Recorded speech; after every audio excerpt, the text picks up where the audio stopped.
the crystal sound shattering against the marble echoes through the empty corridors of Château de la Croix. It is December 1972, and the woman who once has shivered the British Empire now walks alone for the halls that witnessed her rise and fall. His hands, once adorned with the most coveted jewels in Europe, tremble as he holds a glass of champagne that no one else is there to toast.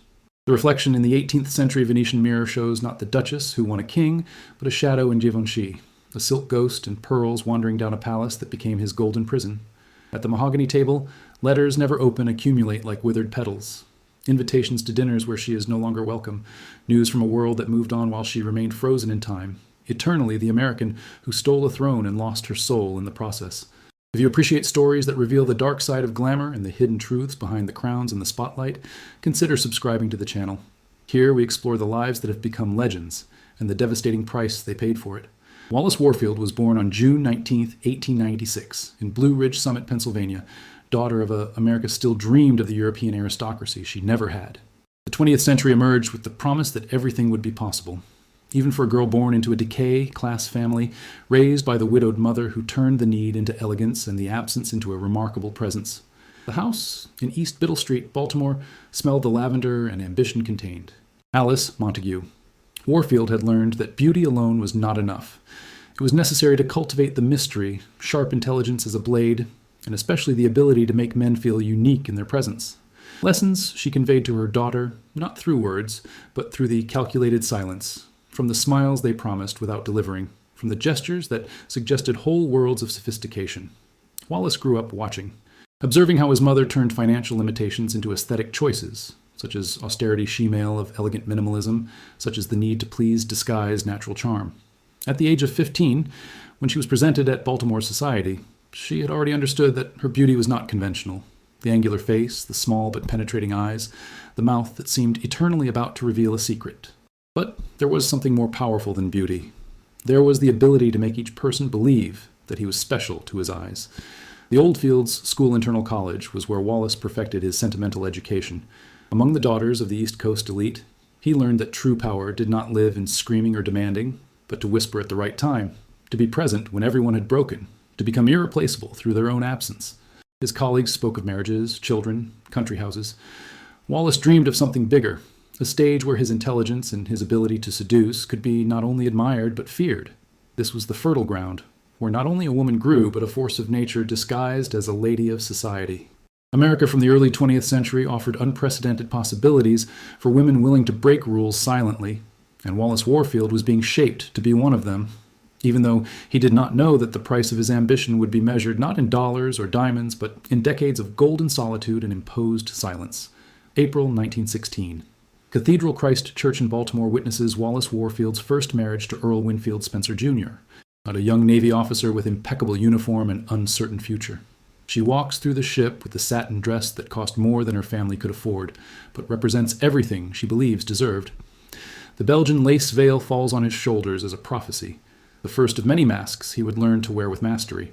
Spencer is beautiful, charming, and completely inappropriate to contain the ambition that silently burns behind the calculating eyes of his new wife. During the first months of marriage, while he drinks to forget his own mediocrity, Wallis observes and learns. Learn that alcohol makes men predictable, that domestic violence can be a form of control, but also a demonstration of weakness. Learn that being a victim can be temporarily useful, but that being predatory is infinitely more satisfactory. The military bases where they live, China, California, distant posts of the American Empire, become their social laboratory. Wallis discovers that he has a natural talent for deciphering male hierarchies, to identify who really has the power behind uniforms and patents.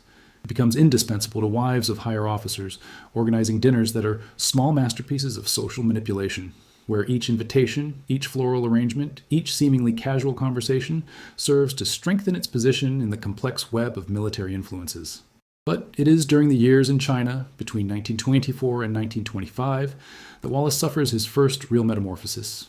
Far from Western conventions, immersed in a culture that better understands than any other importance of appearances and rituals of power, it learns lessons that will take decades to be fully understood by the world. Learn that exoticism can be a weapon, that being slightly incomprehensible is more powerful than being completely deciphered, that an air of oriental mystery can add layers of fascination to an already magnetic personality. Spencer's divorce in 1927 is not a break. It is a carefully orchestrated release. Wallis emerges not as a rejected woman, but as a woman who overcame obstacles, who proved her ability to survive marriage storms with intact elegance and dignity. She has learned the first fundamental lesson on power, that sometimes it is necessary to seem vulnerable to being really invincible. The second marriage, with Ernest Aldrich Simpson in 1928, represents an evolutionary leap.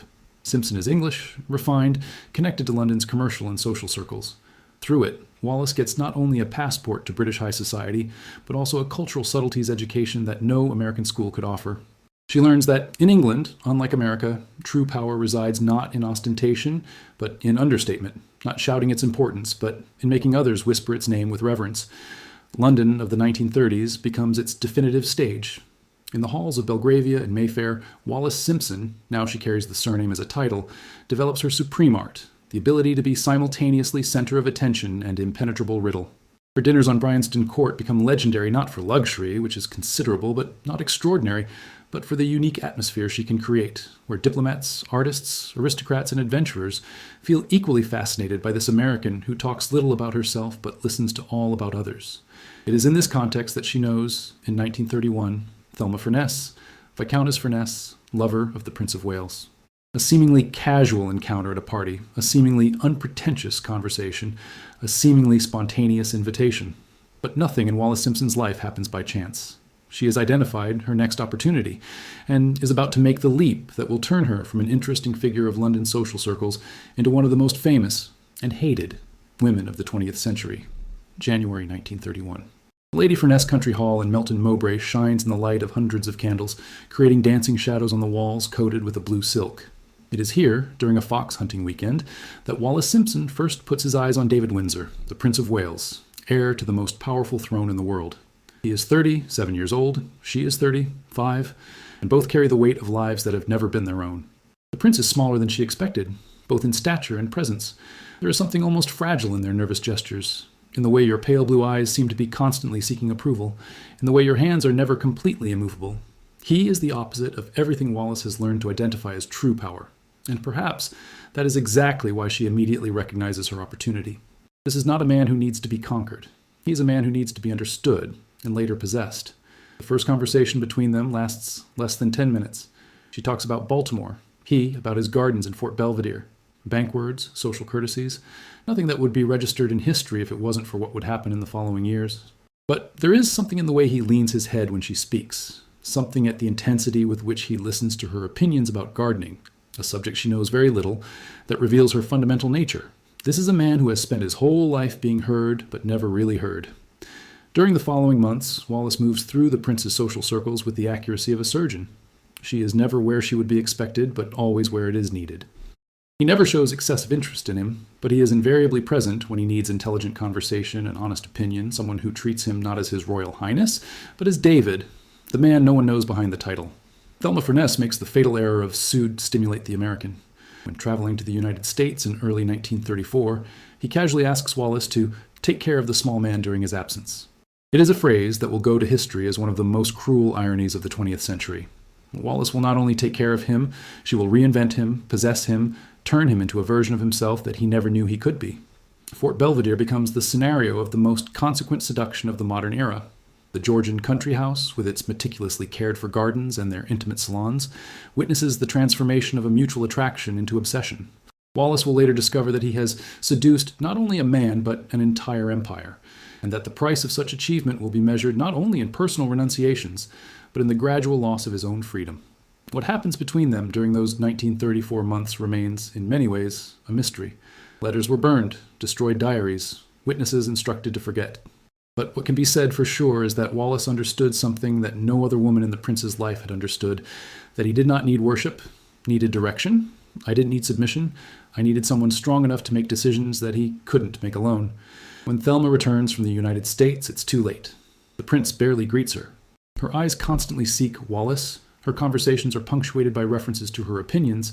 Her plans always include the presence of the American. Thelma understands, with the devastating clarity that only abandonment can provide, that he has not lost only one lover. Lost is someone who turned seduction into science and love into a strategy of conquest. But what Wallis has not yet understood is that by winning the prince, she inadvertently declared war to a millennial institution that does not forgive challenges from outside her. The British monarchy can tolerate discreet lovers, muffled scandals, even morganatic marriages. But it will never tolerate being redefined by an American divorced who dared to transform the future king into his personal property. From this point, Wallis Simpson's life is no longer yours. It now belongs to history, newspapers, public opinion, to politicians who will decide their destination without ever consulting it. The price of having conquered a king's heart will be to find out that kings, after all, do not have their own hearts, only temporarily lend them to those that history thinks adequate. Fort Belvedere's halls became a stage where the most dangerous peace in Europe is represented daily, the future of a dynasty staged as novel. The mornings start with the prince eagerly waiting for Wallis's first telephone call. Their afternoons are punctuated by her visits, and her nights become endless when she is not present. He consulted it on property reforms, changes in clothing, on issues that should be decided by real counselors, but now pass the filter of the opinion of an American who has learned to exercise power through their own indispensability. Wallis found that controlling a prince is surprisingly simple, but managing the consequences of such control is infinitely complex. Every gift he receives from him, and many, Cartier jewelry, Worth-dressed, Boule's furniture, is meticulously recorded by the press, catalogued by the enemies, evidenced by his growing influence on the heir to the throne. The famous bracelet with the inscription, "Hold tight," becomes a symbol not of romanticism, but of possession. The emeralds he offers him in 1936 are not just precious stones. They are political statements that she consciously uses, knowing that each public appearance with them is a provocation to conservative opinion. The apartment in Bryanston Court Metamorphosis is in an unofficial American embassy in the heart of London. Diplomats, journalists, socialites, and spies, disguised as friends, become constant presents in their dinners. Wallis learns to read between the lines of each seemingly casual conversation, to identify when being tested, when it is being courted, when it is being threatened.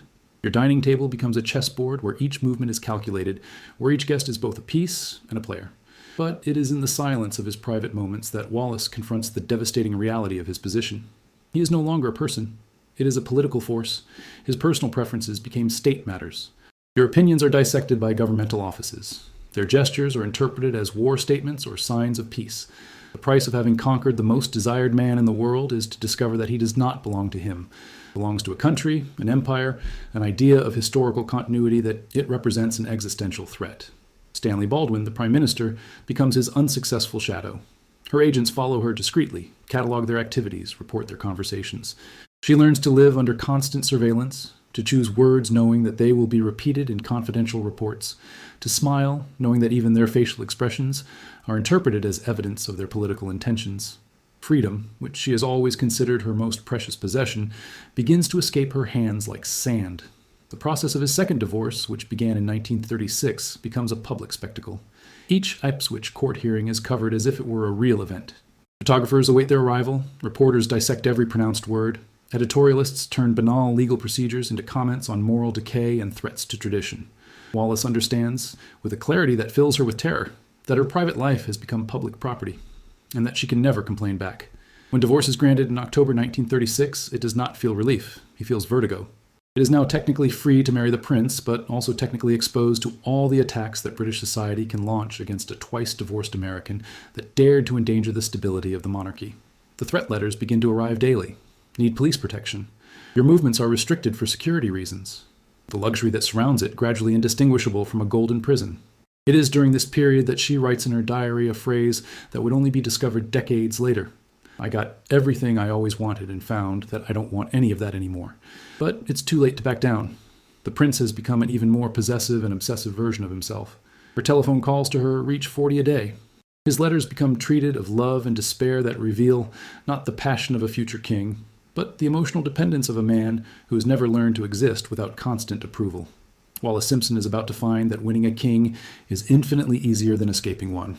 December 10th, 1936. Windsor Castle resonates with a deafening silence while Eduardo VIII signs the documents that will turn it into the only British royal figure to voluntarily resign to the throne in over 1,000 years of history. His hands shake slightly as he held the pen, not of emotion, but of an exhaustion that transcends the physical and reaches regions of the soul that he never knew he had. Across Europe, in Cannes, Wallis Simpson watches from Chateaulou's window to the winter Mediterranean and understands that he has just become the most hated woman in the Western world. The decision was not sudden. For weeks, the now former king had sailed for a political maze where each corridor led to a dead end. Stanley Baldwin had presented him with the brutal clarity of a doctor announcing a terminal disease. Giving up Wallis or giving up the crown. There was no third alternative. Parliament would not accept a divorced American queen. The dominants, Australia, Canada, South Africa, had made it clear that they would consider such a marriage an unacceptable humiliation. The Church of England, from which he would be the supreme chief, refused to bless a union that contradicted his fundamental principles. But what tortured Eduardo during those last days as king is not the external pressures. It is the growing certainty that Wallis does not really want him to give up. Her telephone conversations have become the air-to-air therapy sessions, where she tries desperately to convince him to keep the throne, to find a solution that does not exist, to choose it without renouncing the only role for which he has been prepared his entire life. She understood too late that a former king is infinitely less interesting than a king, and that the price of his victory will be measured not only in lost titles, but in decades of decreasing relevance. The radio transmission of December 11th becomes one of the most dramatic moments of modern communication. Eduardo's voice, transmitted through the waves to the entire British Empire, carries with it the weight of a decision that will redefine not only his life, but the same concept of real duty. You must believe me when I say that I found it impossible to carry the heavy burden of responsibility and fulfill my duties as king, as desire, without the help and support of the woman I love. Wallis listens to these words in his golden exile and feels not triumph, but an existential vertigo. She is no longer Baltimore's Wallis Warfield. She is no longer Mrs. Simpson of London. She is the woman who made a king choose love about duty, who turned the concept of real sacrifice into something personal and intimate, but at the same time understands that he became a prisoner of his own legend. From this moment on, each action will be interpreted through the prism of this decision. Each word will be heavy against the cost of an abdication. Each public appearance will be judged in terms of the amount that justified the fall of a dynasty.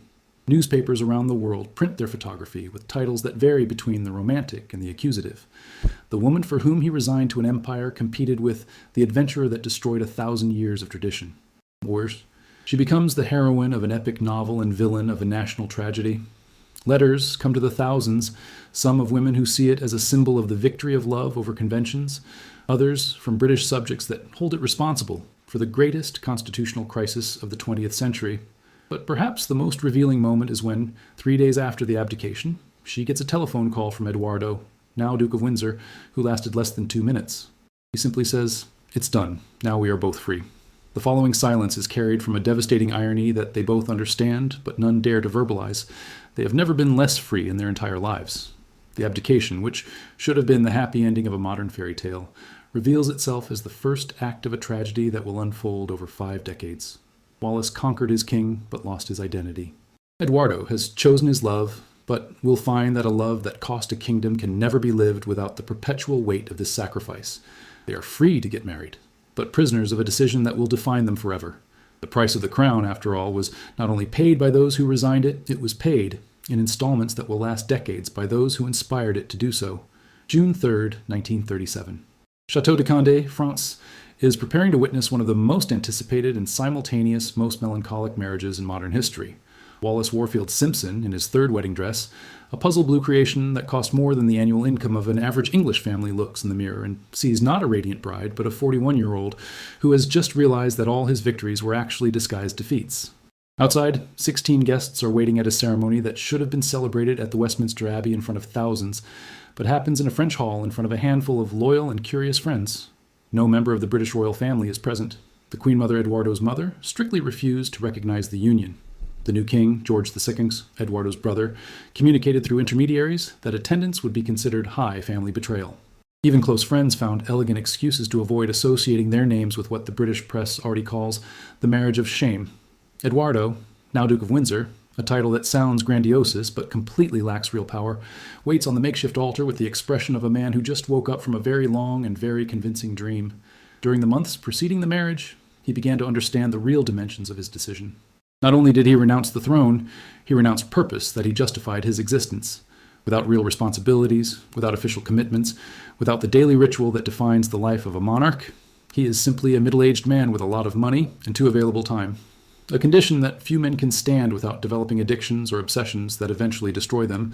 The wedding itself lasts less than 20 minutes. Words are pronounced in English and French. The alliance is exchanged under the eyes of photographers that will turn each gesture into material for decades of psychological analysis. But what no photography can capture is the atmosphere of melancholy that permeates the ceremony, the palpable feeling that they are celebrating not a beginning but an end, the end of the unlimited possibilities that once defined both lives, the end of the freedom they both sacrificed on the altar of a mutual obsession that confused with love.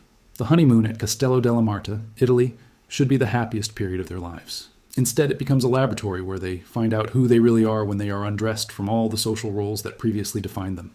Eduardo, without subjects to govern or duties to fulfill, proves to be a deeply bored and growing man. Wallis, without worlds to conquer or social barriers to break, finds that her ambition was, in fact, the only thing that kept her genuinely alive.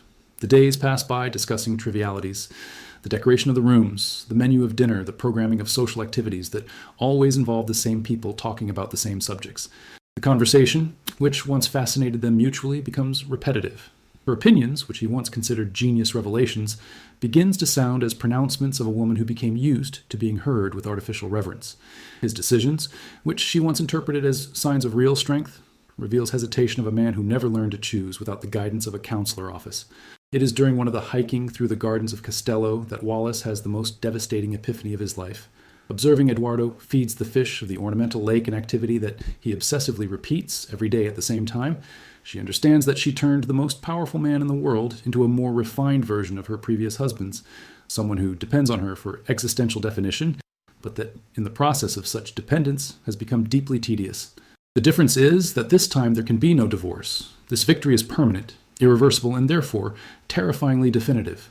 The months following marriage set the standard that will define the next 35 years of their lives, a superficial luxury routine masking a growing existential void. They move between borrowed or rented houses, never truly having a home. They attend parties where the largest celebrities and the largest outcasts are simultaneously. They live surrounded by luxury, but private on purpose. The Duchess of Windsor, a title she will use to death, becomes a decoration expert, a compulsive collector of rare objects, a hostess whose dinners are famous for her technical perfection and total absence of spontaneity. But perhaps the most cruel aspect of his golden exile is the gradual awareness that the world has moved on without them. World War II eclipses its love story completely. George VI, Brother Gago, that no one expected to be a good king, becomes a symbol of British resistance during the Blitz. The new real generation, especially the princesses Elizabeth and Margaret, captures the public imagination in a way that Wallis and Eduardo have never achieved. They became footnote in their own history, spectators of a life that could have been yours if they had made different choices. Golden exile proves not as temporary punishment, but as a permanent condition. They are rich, famous, and completely irrelevant. They have everything money can buy except the only thing they have always wanted above all, real importance in the real world. 1950s. Rue de la Faisanderie in Paris is now housed what has become known in European social circles, such as the living museum of love that cost a kingdom. The Windsor House, sumptuously decorated with Louis XV furniture, Persian rugs, and valuable paintings, acts as a sanctuary dedicated to preserving a story that the world prefers to forget. Wallis, now in the early 51, has developed the obsession of a professional curator. Each object in his home has a history, each furniture a provenance, each picture a justification that it recites with the accuracy of a museum guide that repeated the same presentation thousands of times. Eduardo has become a melancholy version of himself, a man who spends the mornings reading British newspapers in search of mentions to his name mentions that become increasingly rare, and when they appear, increasingly condescending. He has developed crazes that border on the pathological, obsessively reorganizes his collection of ties, writes letters to British newspapers that are never published, spend hours on the phone with the few friends who still maintain regular contact. Her emotional dependence on Wallis has become something she recognizes as deeply toxic, but from which she cannot break free because she represents the sole tangible evidence that her life had real consequences. The parties they offer became grotesque shows of performative nostalgia. Wallis hires the best chefs, selects the rarest wines, invites Paris's most interesting personalities, writers, artists, diplomats, decay aristocrats. But invariably, at some point at night, the conversation returns to the same subject: the abdication, the sacrifice, the love that changed the story. The guests listen with British education or French curiosity, but Wallis perceives in their eyes the expression that fears most, pity mixed with morbid fascination. She has become a living historical curiosity, a woman who remains interesting only as she personifies a decision made decades ago. What may be more devastating is the gradual perception that Eduardo began to resent her.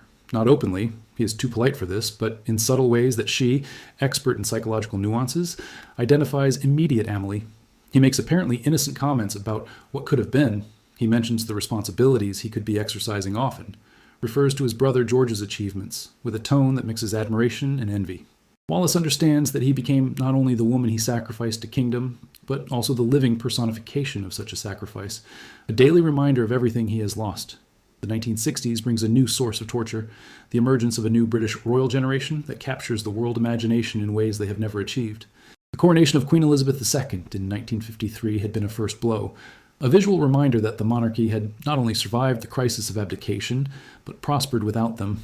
But Princess Margaret's marriage in 1960, and later the marriage of Prince Charles, represent something even more cruel, evidence that the royal family has learned to balance love and duty in ways they could never imagine. Wallis develops what his few close friends begin to recognize as chronic depression disguised as compulsive perfectionism. She constantly redesigns her home, exchanges furniture, redecor salons, as if through the perpetual reorganization of physical space could also reorganize the existential circumstances that became unbearable. Her maids learn to anticipate her moods through subtle signs. When she spends more than 2 hours reorganizing the flowers of the arrangements, when she inspects the cryleria looking for invisible imperfections, when she fired employees for imaginary infractions. Eduardo, in turn, takes refuge in hobbies that reveal his growing disconnection of reality. He becomes an obsessive gardener, spending hours taking care of plants that no one but it values. He writes memories that no one wants to publish in the way he conceives them, as a heroic justification for his decisions, but that editors are willing to buy only if they are rewritten as confessions of regret. Develops a fascination. Unhealthy with genealogy, spending days outlines family strains as if trying to find a way back to a version of himself that had made different choices. The most cruel irony may be that during these years of golden decay, they finally get the social acceptance they have always wanted. The European high society, French, Italian, American, welcomes them enthusiastically, invites them to the best parties, treats them as royalty in fact. But such acceptance comes precisely because they are no longer a threat to anyone. They are safe to go to because they are irrelevant to fear. The price of social acceptance is political irrelevance, and both understand this with a clarity that corrodes them silently. During the long Parisian nights, when guests leave and employees withdraw, Wallis and Eduardo are alone in magnificent halls that echo with the silence of two people who sacrificed everything for a love who found to be insufficient to fill a lifetime. They talk less and less, read in separate armchairs, develop parallel routines that minimize the time they need to spend genuinely together. The love that cost a kingdom has become a polite coexistence between two prisoners, of a decision that cannot undo and cannot forget. Château de la Croix, in the French Riviera, resonates with the kind of silence that only exists in houses where conversation ceased not for lack of what to say, but for too much things that can no longer be said. Wallis, now 76 years old, moves through the corridors as a curator of a museum dedicated to his own life. Every piece of furniture a relic of a time when his choices still had consequences. Each photograph an evidence that once was the protagonist of his own existence. Eduardo died 3 months ago in May, and the world reacted with a protocol politeness that revealed more through his moderation than any open criticism could ever. The obituaries were respectful but brief, the formal but cold official condolences, the funeral held in Windsor for the first time in 35 years, a posthumous forgiveness ceremony that simultaneously reintegrated it symbolically to the royal family, and emphasized that such reintegration was only possible because it was no longer risk. Wallis watched the funeral from a distance that transcended the merely physical. Dressed in black Givenchy, with a veil that turned her face into an elegant mask, she observed the rituals that should have been partially yours, but who received her only as a widow, never like the same. Queen Elizabeth II was courteous, even kind, but the kindness carried decades of history that no courtesy could erase. Wallis understood with devastating clarity A, who was tolerated at the ceremony not as a family member, but as a historical artifact, a living memory of a crisis that the royal family has surpassed and emerged stronger. The return to France marks the beginning of its final phase, existence as a ghost of itself. Employees, now more numerous than friends, treat it with the delicacy reserved for invaluable fragile objects. Her daily routines have become preservation rituals. She dresses every morning as if to receive important visits that rarely arrive. Take your tea in porcelain Sèvres, served at a table set to 2 people, although invariably dinner alone. Passes the afternoons reorganizing correspondence from previous decades, as if the rereading of old cards could restore some more satisfactory version of their history. The most cruel irony in recent years is that Wallis finally obtained something he had wanted for a lifetime: absolute privacy. No one else watches her with morbid fascination. No one dissects her public appearances in search of hidden meanings. No one interprets her choices as political statements. But such privacy arrived too late. She has no more interesting secrets to protect, nor significant choices to make. The woman who once led the attention of empires now struggles to maintain the attention of her own employees, enough time to convey instructions on dinner. His conversations with the few friends who still visit her reveal a mind that oscillates between devastating lucidity and growing confusion. There are times when she discusses international politics with the insight that has always characterized her, analyzing contemporary events with insights that show that her intelligence remains intact. But there are also times, increasingly frequent, when he talks about Eduardo as if he was still alive. He plans travels that he will not do, refers to social commitments that exist only in his memory. The physical decline, when finally arrives, is almost a relief. The dementia that affects her in recent years offers her something that lucidity has never provided: the ability to forget. Forget the decades of exile, forget the price of your ambitions. Forget that you have become a prisoner of your own victories. In the most confusion moments, she sometimes believes she is back in the Baltimore of her youth, planning her first presentation in society, still convinced that the world is full of unlimited possibilities. Her last years are cared for by nurses who have no idea who she went. For them, it is simply a very rich and very lonely lady who lives in a house full of expensive objects and photographs of people who seem important. They perform their functions with professionalism, but without the reverence that once defined all Wallis interactions with the world. This normality, this absence of drama, is perhaps the most subtle punishment of all. Wallis Simpson, Duchess of Windsor, dies on April 24, 1986, at 89 years old, in a hospital bed installed in the room she had decorated decades ago to impress guests who stopped visiting her a long time ago. His last words, according to the nurse who recorded them, were apparently directed to Eduardo: "You should not have done that." But the nurse did not know if she referred to abdication, marriage, or simply the fact that she died first and left her alone to face the final silence. The auction of the belongings of the Duchess of Windsor, held in 1987 by Sotheby's, lasted 4 days and attracted collectors from around the world. Each object, from the jewelry of Cartier to Louis XV furniture, the love letters to the couture dresses, was sold not for its intrinsic value but by the story it carried. Buyers did not simply acquire antiques. They bought fragments of a narrative that had transformed love into tragedy, ambition into exile, victory and defeat. But perhaps the most revealing aspect of the auction was what was not sold: the hundreds of family photographs that no one wanted to buy, the personal letters that revealed not epic romance, but educated boredom decades, the diaries that document not a great passion, but the gradual erosion of two people who found that the price of their dreams was the ability to dream again. Wallis Simpson's life remains, decades after his death, as a mirror where each generation projects his own fears about love, ambition, sacrifice, and the price of social transgression. For some, she is the heroine of a romance that proved that love withal. For others, it is the villain of a tragedy that has shown that some achievements cost more than it is worth paying. But perhaps the most disturbing truth about Wallis Simpson is that she got exactly what she always wanted: to become unforgettable. The price was to find that to be unforgettable and esser happy are mutually exclusive, that immorality that is obtained through the scandal is a particular cruel form of prison, that the woman who conquers the whole world can discover that there is no world left for her to dwell. Its history continues to resonate because it reveals an uncomfortable truth about the human condition: that sometimes our greatest victories are indistinguishable from our greatest defeat, that what we think desires above all can be precisely what will destroy us, that the price of getting everything we always wanted can be to find that we don't want nothing than we have achieved. The Duchess of Windsor remains, like a monument to the dangerous alchemy between desire and achievement, a reminder that some historical figures are less important for what they did than they sacrificed to achieve, and that, occasionally, the deepest tragedy is not failing to get what we want, is getting exactly what we thought we wanted, and discovering it was never worth wanting at all,